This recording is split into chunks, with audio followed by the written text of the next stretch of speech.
নমস্কার বন্ধুরা, আমার চ্যানেলে আপনাদের সবাইকে স্বাগত জানাই। এই রবিবার বিকেলবেলা হঠাৎ করেই চিকবাল্লাপুরের ঈশা ফাউন্ডেশনের যে বিশাল শিব মূর্তি সেটি দেখতে যাওয়ার প্ল্যান হয়।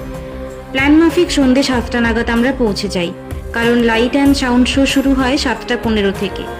এটি 20 মিনিটের একটি শোতে মহাদেবের শক্তি, যোগ, সৃষ্টি, তাণ্ডব এসব লাইট, সাউন্ড এবং ন্যারেশনের মাধ্যমে দেখানো হয়।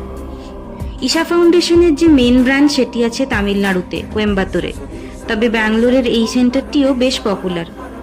এই মূর্তিটি 112 ফুট উঁচু, সঙ্গে আছে ধ্যান মন্দির এবং সুন্দরভাবে সাজানো ওপেন এরিয়া। আমাদের বাড়ি থেকে দূরত্ব 65 কিলোমিটার। ট্রাফিক না থাকলে বা কম থাকলে 1.5 ঘন্টা মতো সময় লাগে। এই শো আমি আগেও দেখেছি, এবারেও আমার খুবই ভালো লেগেছে। আশা করি আপনাদেরও ভালো লাগবে। ব্লগটি এখানেই শেষ করলাম। ব্লগটি ভালো লাগলে ভিডিওটি লাইক ও চ্যানেলটি সাবস্ক্রাইব অবশ্যই করবেন। ধন্যবাদ।